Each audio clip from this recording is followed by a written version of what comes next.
Hello बच्चों, प्रश्न दिया गया है धातुओं में इलेक्ट्रॉन का अपवाह वेग क्या होगा, हम लोग को बतलाना है। तो हम लोग इस प्रश्न का उत्तर देंगे, लेकिन उससे पहले हम लोग यहाँ पे मुख्य अवधारणा देखेंगे जिसके आधार पे प्रश्न का उत्तर देंगे। तो मुख्य अवधारणा के अंतर्गत हम लोग यहाँ सबसे पहले मुक्त इलेक्ट्रॉन का अध्ययन करेंगे और उसके पश्चात हम लोग देखेंगे कि धातुओं में इलेक्ट्रॉन का अपवाह वेग या फिर जिसे अनुगमन वेग कहते हैं क्या होगा। तो देखिए, मुक्त इलेक्ट्रॉन क्या होता है धातुओं में। तो धातुओं में जो मुक्त इलेक्ट्रॉन की संख्या होती है वो बहुत ही अत्यधिक होती है।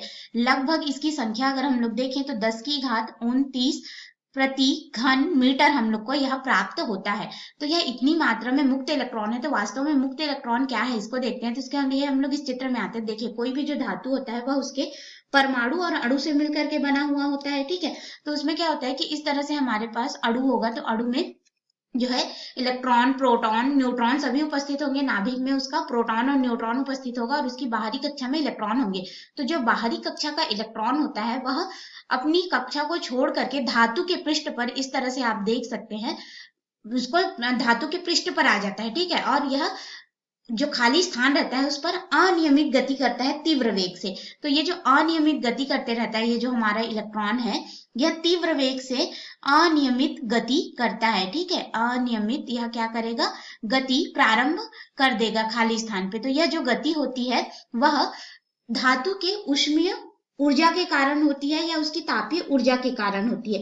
तो ये जो तापीय ऊर्जा होती है वो धातु के अंदर ही निहित होती है, इसीलिए इसकी गति को, जो अनियमित गति कर रहा है उसको हम लोग तापीय गति कहते हैं। तो यह अनियमित गति करता है कब, जब यह मुक्त अवस्था में होता है और किसी भी धातु में इलेक्ट्रॉन का जो घनत्व होता है अत्यधिक होता है। तो ये अनियमित मात्रा में अधिक गति करते हैं और ये जो अन्य नाभिक होते हैं उनके धन आयन से टकराते रहते हैं, जिनसे उनकी गति की दिशा जो है लगातार परिवर्तित होती रहती है। जैसे आप चित्र में देख सकते हैं, एक इलेक्ट्रॉन जो है वो किसी भी दिशा में गति कर रहा है, ये इस दिशा में भी गति कर सकता है, इधर भी, यानी कि टकरा करके भिन्न भिन्न दिशा में अनियमित गति करते रहते हैं। और ये जो तापीय गति होती है या जो अनियमित गति होती है, इस गति की अगर हम लोग कोटि देखें या जो इनकी तापीय चाल होती है, यह लगभग हमारे पास 10 की घात 6 मीटर प्रति सेकंड होता है। तो इस चाल को हमने तापीय चाल कहा है, तो VH के रूप में इसे दर्शा देते हैं। तो हमने यहाँ पे मुक्त इलेक्ट्रॉन देखा और उसकी गति देखी।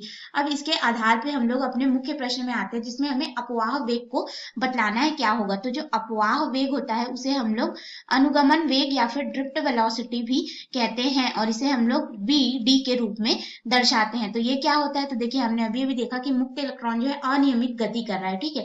लेकिन जैसे ही हम लोग इसमें क्या करेंगे कि एक निश्चित विभवांतर लगा देंगे, तो विभवांतर लगाएंगे तो इसके अंदर में विद्युत क्षेत्र E जो है उत्पन्न हो जाएगा। मान लेते हैं कि इधर धन सिरा लगा देंगे और इधर ऋण सिरा लगा देंगे, तो यहाँ इसके अंदर में विद्युत क्षेत्र आ जाएगा। तो इस विद्युत क्षेत्र के प्रभाव में ये जो मुक्त इलेक्ट्रॉन थे वो अब अनियमित गति ना करके क्या करेंगे, विद्युत क्षेत्र के प्रभाव में एक नियत औसत वेग से गति करेंगे। उसे ही अनुगमन वेग या फिर अपवहन वेग हम लोग कहेंगे।